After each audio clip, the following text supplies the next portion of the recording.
Hello दोस्तों, welcome back to favourite channel Forest Blaster और मैं हूं आपका होस्ट अभी।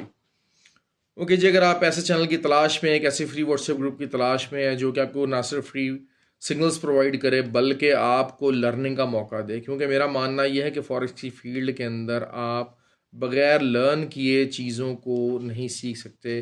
खाली सिग्नल्स की बेस के ऊपर आप एक हद तक तो कामयाब हो सकते हैं, लेकिन ओवरऑल पूरी तरह से इस फील्ड के अंदर सस्टेन नहीं कर सकते। तो बेसिक लर्निंग, बल्कि शायद बेसिक से बहुत ज़्यादा learning is what the doctor ordered. और उसके लिए फ्री व्हाट्सएप ग्रुप की फैसिलिटी हमारे पास मौजूद है। आपको कोई जॉइनिंग फीस नहीं देनी, कोई मंथली चार्जेस नहीं है, कुछ नहीं है। करना आपको सिर्फ क्या है कि ऑक्टाफेक्स रेक्सेक्स के ऊपर हमारे आईबी के साथ जुड़ना है और आप उस फ्री व्हाट्सएप ग्रुप पे हिस्सा बन जाएंगे। उसके ऊपर आके आपको ट्रेडिंग करनी है, और अगर ऑलरेडी आप यही ब्रोकर्स यूज़ कर रहे हैं तो आप सिर्फ अपना जो है वो आईबी नंबर चेंज करें और फ्री व्हाट्सएप ग्रुप का हिस्सा बन जाइए। फ्री व्हाट्सएप ग्रुप में बताता चलो, it's a community based group.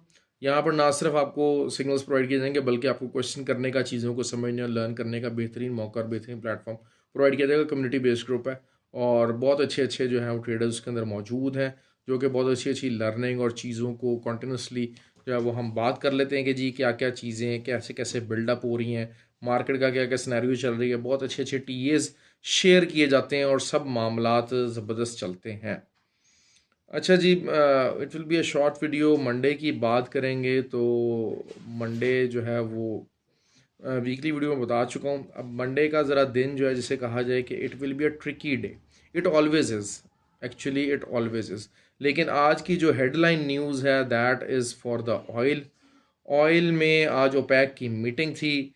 Supply को कट करने का फ़ैसला नहीं किया गया, तो एक बेरिश फैक्टर ये आ गया मार्केट के अंदर। दूसरा बेरिश फैक्टर था कि यूएस ऑयल की प्राइस का एम्बार्गो लग गया। बहुत सारे लोग हैं जो कि जिनको समझ में नहीं है एम्बार्गो क्या चीज़ है। एम्बार्गो ये है कि जी यूएस जो रशियन ऑयल है, सॉरी यूएस ऑयल की बात कर रहा हूँ, रशियन ऑयल जो है वो उसके ऊपर एम्बार्गो लग गया। अब रशियन ऑयल से मुराद, एम्बार्गो से मुराद ये है कि रशिया जहाँ पर भी अपना ऑयल बेचेगा it will not get a price above $60 पर बैरल। तो this is something very very bearish. All दो कि ये बात एविडेंट है कि रशिया के जो मेन बायर हैं वो चाइना और इंडिया हैं, और वो वैसे ही जो है वो रशिया यूक्रेन वॉर के अंदर कोई रशिया को ख़ास कंडेम नहीं किया और रशिया को अंदर खाते शायद सपोर्ट वाला ही मामला मौजूद है। लेकिन लेकिन ओवरऑल अपनी नौयत के अंदर ये दोनों जो न्यूज़ हैं वो बेरिश हैं। जिस तरह मैं आपको बता चुका हूँ, बहरहाल वही चीज़ है कि ऑयल अपनी सपोर्ट के ऊपर तो है, लेकिन it won't take much longer time के जनाब जो अपनी सपोर्ट छोड़ दे। 82.5 से जो है अगर आपको मिल जाता था तो बहुत अच्छी बात है, लेकिन बहरहाल मैं तो इसमें ये कहूँगा कि जी इट्स अ सेलिंग एरिया, और कम से कम भी इस न्यूज़ के बाद $3 से $4 प्राइस नीचे गिर सकती है मंडे को। तो मॉर्निंग होते के साथ ही सेलिंग में बैठिए और आई एम श्योर कि जो है ना वो अच्छा प्रॉफिट आ जाएगा। सिंपल ट्रेड होनी चाहिए, सिंपल ट्रेड होनी चाहिए, इसमें कोई शक वाली ऐसी बात नहीं है। हाँ, अनलेस एंड कि कोई रशिया की तरफ से कोई सप्लाई कट का और चीज़ का आ जाए, लेकिन आई डोंट थिंक सो कि वो इतना ज़्यादा मैटर करेगा। बहरहाल इट्स समथिंग वेरी बेरिश, और एक बहुत ही सिंपल ट्रेड हमारे लिए मंडे को बहुत प्रॉफिटेबल ट्रेड मौजूद है। लेकिन बहरहाल एसएल का इस्तेमाल लाजमी कीजिए, लाजमी कीजिए, क्योंकि मार्केट है किसी टाइम भी कहीं भी आपके अगेंस्ट जा सकती है। लेकिन ओवरऑल इस न्यूज़ के बाद अगली ओपैक मीटिंग तक ऑयल इज़ बेरिश नाउ।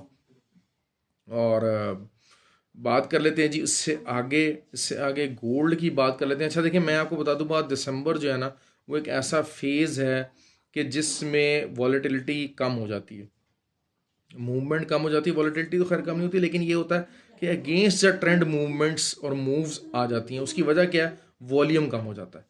बहुत सारे लोग, क्रिसमस है, न्यू ईयर है, सारा कुछ है, तो उन चीज़ों में अपने बिजी हो जाते हैं, तो ट्रेडिंग की तरफ मामलात कम से कम होते चले जाते हैं, जिसकी वजह से जो बिग हेज फंड्स हैं और सारा कुछ है उनको मौका मिल जाता है रिटेलर्स के साथ खिलवाड़ करने का। तो they play with the retailers. तो इस वजह से जो हमारे जो आप ये कहें सेंटीमेंट जो है वो रिटेल सेंटीमेंट, जो कि जिसको मैं बहुत ज़्यादा फोकस करता हूँ फ्री व्हाट्सएप ग्रुप के अंदर, तो वहाँ पर जो है वो बहुत ज़्यादा इम्पोर्टेंस अख्तियार करेंगे। और जो है वहाँ पर काफ़ी ज़्यादा उसका मामला हो जाएगा। खैर बहरहाल ऑयल गोल्ड की बात कर लेते हैं। गोल्ड अगर इस टाइम के ऊपर अगर आप देखा जाए तो बेसिकली बुलिश क्लोजिंग है। मैंने जिस तरह आपको कहा था कि गोल्ड के ऊपर एनएफपी नंबर्स के ऊपर कोई फर्क नहीं पड़ेगा। अच्छा, बहुत सारे लोग हैं उन्होंने मुझे कहा कि सर एनएफपी नंबर्स नेगेटिव आए लेकिन उसके बावजूद भी गोल्ड के ऊपर फ़र्क क्यों नहीं पड़ा। उसकी वजह क्या है कि उसकी वजह ये है कि 50 बेस पॉइंट इंक्रीज़ जो है वो गोल्ड का एक्सेप्ट किया जा चुका है। अगली फेडरल रिजर्व की जो मीटिंग है उसमें 50 बेस पॉइंट, एज पर माई कॉन्फ़िगरेशन 90% चांसेस हैं कि 50 बेस पॉइंट इंक्रीज़ हो रहा है। तो मार्केट इज़ रेडी। हाँ, अगर कोई 300 350 एनएफपी नंबर्स आ जाते तब शायद कोई एग्रेसिव मामला बात हो जाता। 300 350 के की अगर आवाज़ आ जाती एनएफपी नंबर्स के अंदर तो शायद फिर 75 बेस पॉइंट को मूव किया जा सकता है। लेकिन असल चीज़ ये है कि 50 बेस पॉइंट जो है वो इस टाइम मार्केट डाइजेस्ट कर चुकी है। मेरे हिसाब से पूरा जो है वो हम इस चीज़ पे कंसेंसस बना चुके हैं कि फेडरल रिजर्व जो अपनी मीटिंग है उसके अंदर जो है वो 50 बेस पॉइंट इंक्रीज़ करेगा। तो उसका इम्पैक्ट आ चुका है गोल्ड। लेकिन ये बताता चलूँ कि अब जो आइंदा ये जो पूरा ट्रेंड है ना गोल्ड का, आप इसमें को बहुत मेजर मूव्स, मेजर जो है वो बुलिश मूव्स नहीं देख सकते। ये मैं बता दूं आपको बात। थोड़ा सा जो है वो साइड लाइन्स और कंसोलिडेशन आपको ज़रूर आएगी, क्योंकि जब ज़ाहिर बात है इवेंचुअली रेट ऑफ इंटरेस्ट तो इंक्रीज़ हुआ है। रेट ऑफ इंटरेस्ट इंक्रीज हुआ, it is all about money के पैसा कहाँ जा रहा है। तो पैसे ने तो घूम के, जब रेट ऑफ इंटरेस्ट इंक्रीज होना है तो पैसे ने तो घूम के टी बॉन्ड यील्ड्स के अंदर और जो नोट ऑप्शंस हैं उनके अंदर जाना ही जाना है। आईएसएम नंबर्स हैं, फंडामेंटली बात कर लेते हैं।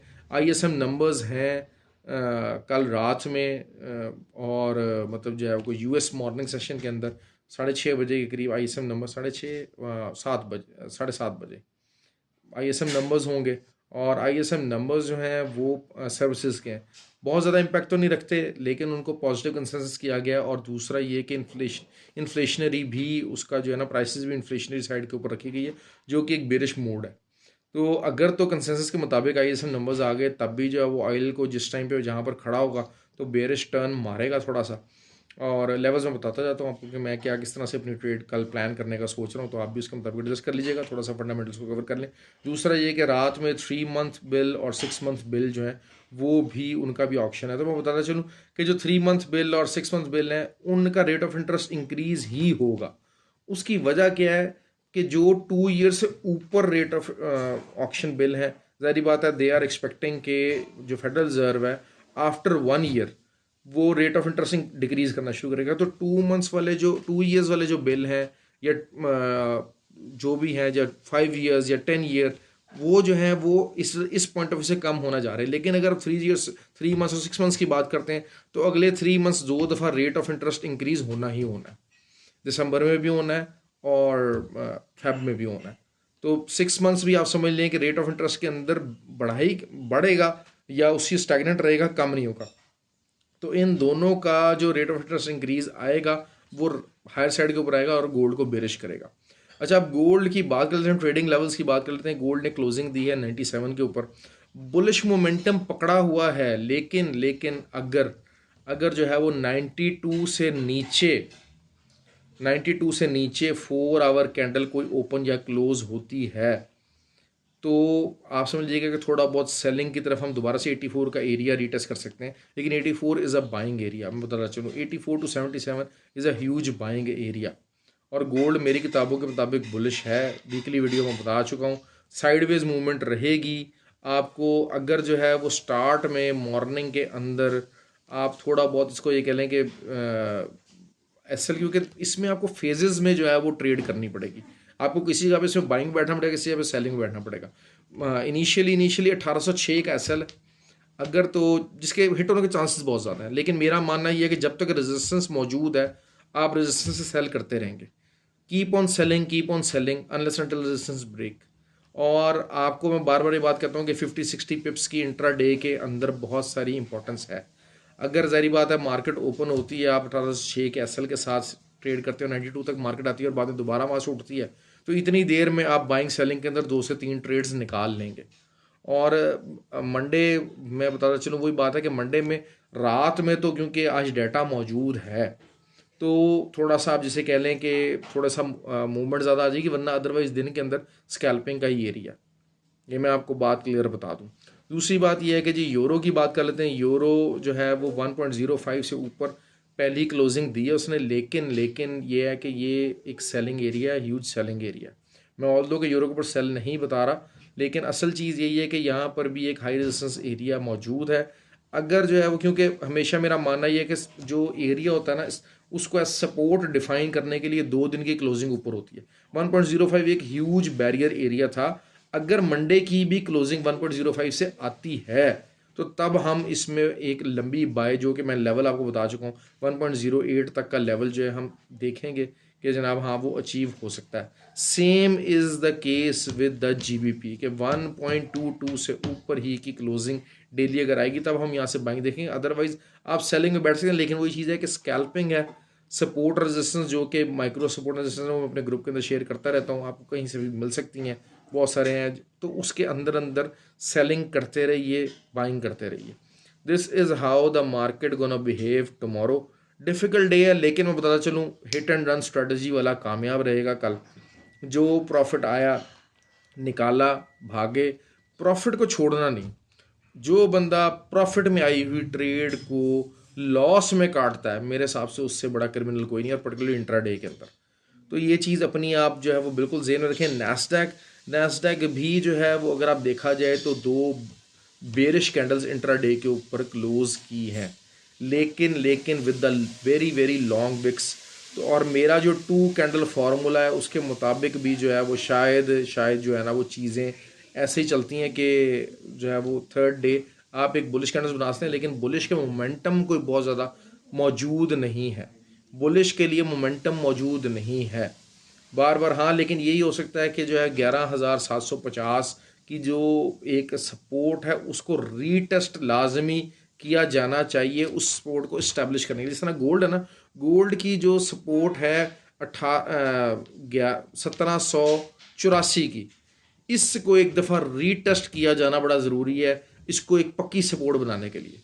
तो एक दफ़ा अगर इसका रीटेस्ट होता है और उसके बाद वो पक्की जानदार सपोर्ट बनती है, तो दिस मीन्स कि हाँ हम सोच सकते हैं कि मार्केट जो है वो 1830 तक 1840 तक जा सकती है।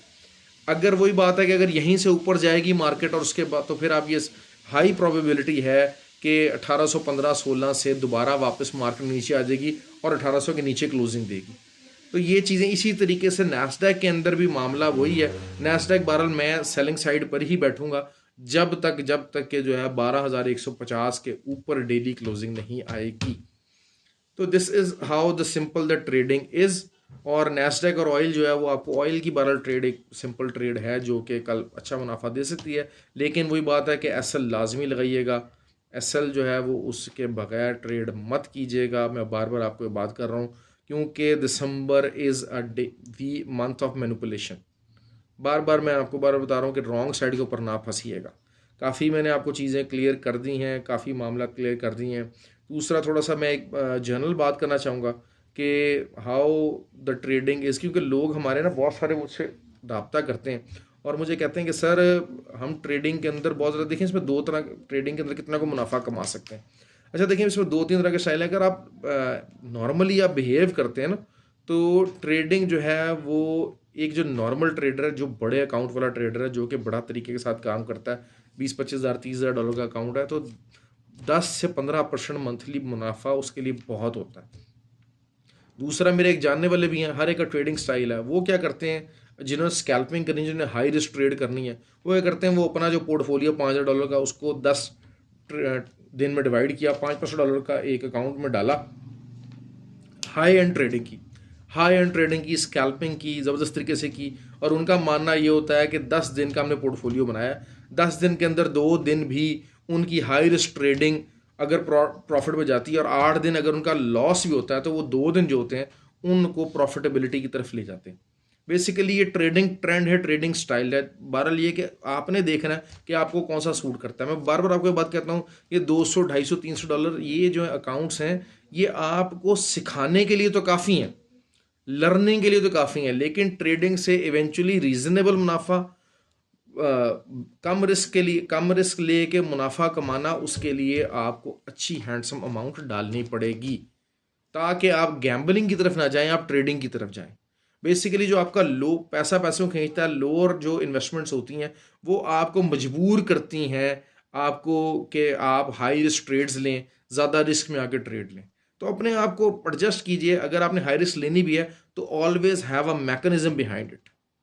मेरे पास बहुत अच्छे अच्छे स्कैल्पर्स मेरे साथ ग्रुप में मौजूद हैं जो बड़ी ज़रूर से स्कैल्पिंग करते हैं और बहुत ज़्यादा मुनाफा कमाते हैं। देखिए उनका एक ट्रेडिंग स्टाइल है, वो उस चीज़ से जो है ना वो अपने आप को कस्टम कर देते हैं। लेकिन बात वो ये कि जो उनका रिस्क होता है डेली का, वो अपने 10% ऑफ द पोर्टफोलियो ही होता है। उससे ज़्यादा स्कैल्पिंग में भी जो है वो उससे ज़्यादा रिस्क नहीं लेते हैं। तो this is how you have to trade. अपना ख्याल रखें और दुआ कीजिएगा मेरे लिए कि अल्लाह ताला थोड़ा सा मुझे सेहत दे, डाउन चल रहा है मामला। और जो है वो हैव अ गुड डे। बाकी ये कि इंशाल्लाह रहेंगे इन टच। ख्याल रखें, कमेंट कीजिए, लाइक कीजिए। Thank you very much.